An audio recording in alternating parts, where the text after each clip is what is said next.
Fala pessoal, estamos aqui para mais um vídeo desta vez para estudarmos a Idade Moderna, a introdução à Idade Moderna, né? Quer entender tudo sobre a Idade Moderna, os conceitos principais, mercantilismo? Então, antes de mais nada, se inscreve no canal e ativa o sininho para não perder nenhuma notification, né? E também curte o vídeo se tu gostar, né? Para dar aquela força aí, o algoritmo do YouTube e tudo mais, aquela parada que você já sabe pra caramba. E também comenta o que você achar do vídeo ou se tiver alguma dúvida que eu possa ajudar. Então vamos embora, né, para estudar o menor período histórico, né? E por mais que seja o menor período histórico, é um período cheio de conteúdo e vocês vão ver, né, o porquê e como, né? Então aqui, introdução à Idade Moderna, né, que vai de 1453, né, ali o fim da Guerra dos 100 Anos e também a queda de Constantinopla, né, a queda do Império Bizantino, até 1789, com a queda da Bastilha na Revolução Francesa, tá? O que é mais importante na Idade Moderna e por que ela é um conteúdo assim tão que cai tanto em vestibular, que é considerado tão importante? Principalmente a estruturação do que a gente conhece hoje como capitalismo, né? Então, a primeira sociedade capitalista de fato, né, ou na época mercantilista, como a gente vai ver depois, vai se dar na Idade Moderna, certo? É na Idade Moderna também que a gente vai ter colonizações, né, enfim, da América, de uma maneira geral, né? A estruturação do que hoje a gente conhece como Estados Unidos da América acontece na Idade Moderna, a estruturação do que a gente conhece hoje como Brasil se deu na Idade Moderna, né? Fora outras questões muito importantes, né? Aqui a gente vai ter a estruturação inicial da industrialização, a gente vai ter o pensamento evoluindo ali com Renascimento, Iluminismo, Revolução Científica, né? Então são fatos de muita importância para a história da humanidade e é por isso que merecem, né, esse período seleto, né, que vai ser o período de estruturação dos Estados Nacionais modernos, do mercantilismo e do antigo regime. São as três principais características que você precisa entender, né, da Idade Moderna. Então aqui a compilação do que a gente vai estudar, né, os próximos conteúdos que você deve ver, né, com Idade Moderna aqui em destaque, e os principais conceitos eles vão estar presentes nessa série de 2 aulas, tá? Então, primeiramente a gente vai estudar Estado Nacional, Antigo Regime e tudo que, enfim, floresce junto com isso, né? E na próxima aula a gente vai estudar tudo sobre mercantilismo, tá? Primeira coisa, então, que você tem que entender é que a gente vai ter lá desde a Idade Média, né, e agora no início da Idade Moderna, a estruturação dos primeiros estados nacionais modernos. A gente vai ter o fim daquele feudalismo, daquela descentralização e o início dessa conjectura, né, dessa centralização política, econômico, social em um estado, né, centralizado, um estado único, né? É quando a gente tem os feudos deixando de ser feudos, se unindo e formando países, né? Quando a gente vai ter o surgimento de Portugal, da Espanha, da França, da Inglaterra, né? Da Holanda, enfim, é assim por diante, né? A gente vai ter então esses estados nacionais surgindo. A gente já comentou, né, sobre isso, tem aula específica no canal que você deveria assistir antes dessa, né? Recomendo. Mas vai ser com esses estados nacionais modernos que a gente vai ter a estruturação do antigo regime. Por que se chama antigo regime? Porque quem veio depois, né, os historiadores do período posterior, ou seja, da Idade Contemporânea, vão olhar para aquele regime da Idade Moderna e vão falar: isso daí é coisa do passado, isso daí é antigo, então por isso que ficou antigo regime, tá? A gente usa até hoje porque a gente ainda se encontra na Idade Contemporânea, e, enfim, isso acabou sendo um elemento cultural, né, da historiografia, a gente continua chamando dessa maneira, né? Mas o certo, né, a maneira mais correta de se referir a esse regime político é absolutismo monárquico, uma monarquia absolutista.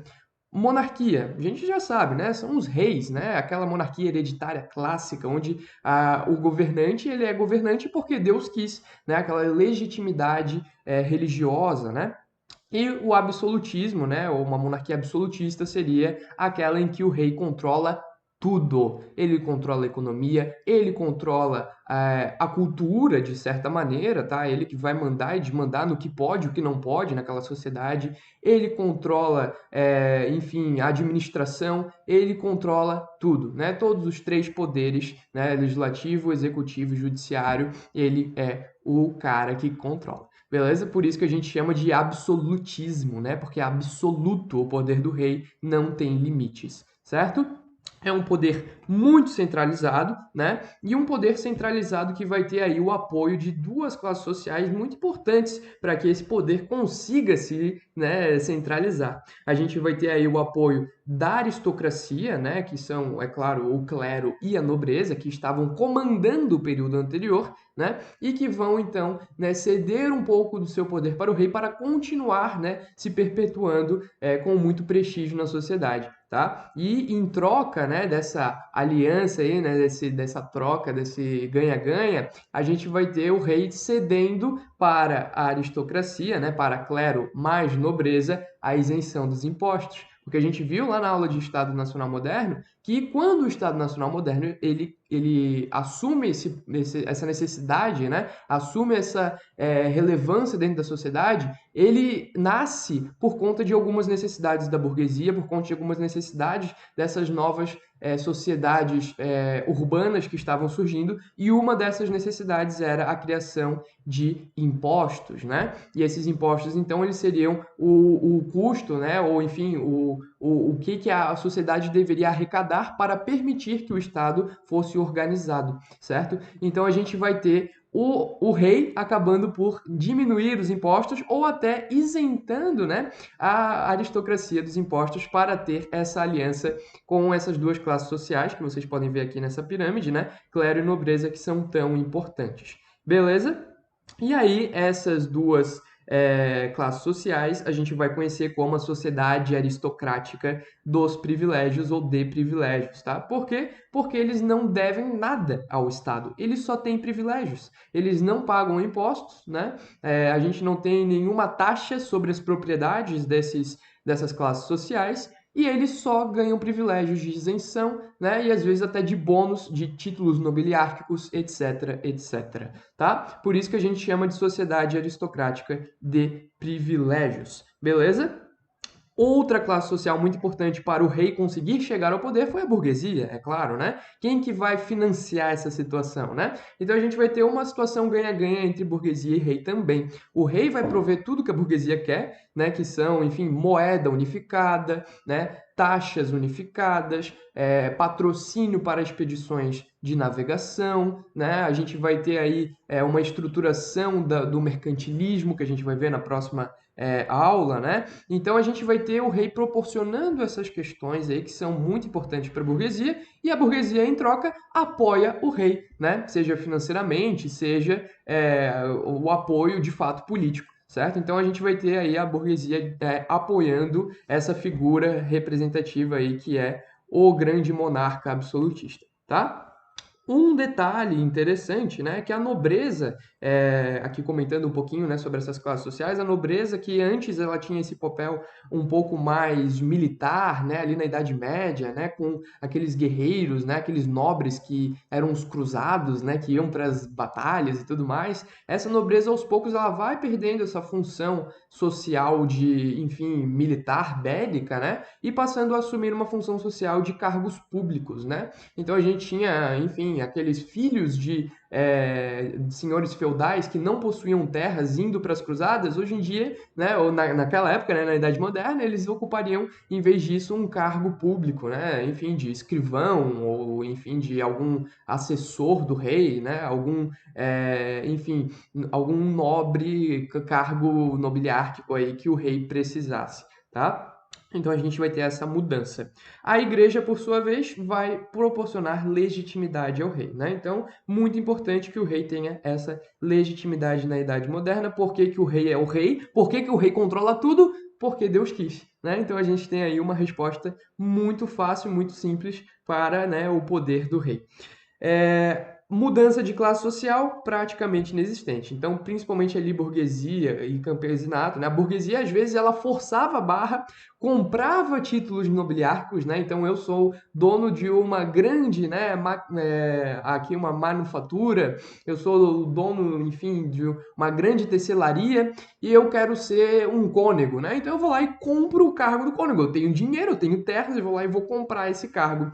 Essas pessoas, né, esses burgueses que compravam cargos, eram chamados pauletes, tá? Os pauletes, e eles também eram chamados de nobreza togada, né? Que era essa nobreza que comprava os próprios cargos. Beleza? Então, praticamente sem mudança de classe social, principalmente para os camponeses, para, enfim, essas pessoas mais pobres que viviam na sociedade urbana. Tá bom, pessoal?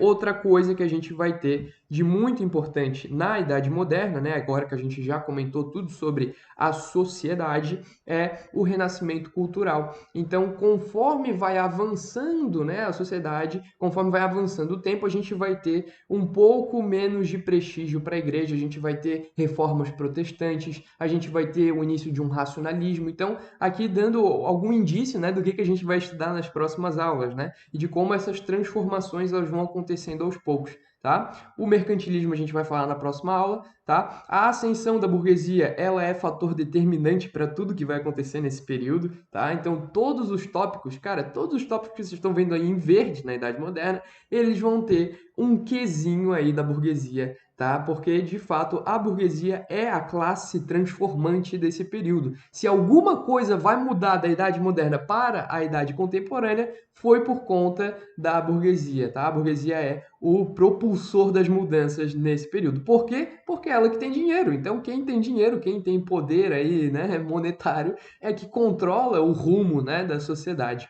E por mais que a burguesia tivesse esse poder monetário, tinha muitas dificuldades políticas, porque ainda assim clero e nobreza controlavam a situação, tá? Então, qual que é, né, se a Idade Moderna fosse um filme, qual que seria a trama da Idade Moderna? A burguesia conseguir superar com seu dinheiro, com sua influência, clero e nobreza que estão lá no topo da sociedade, tá? Essa é a trama e é esse o final, né, desse filme que vai acontecer com a Revolução Francesa. E vocês vão ver que ainda assim não vão conseguir findar totalmente o poder de clero e nobreza, tá?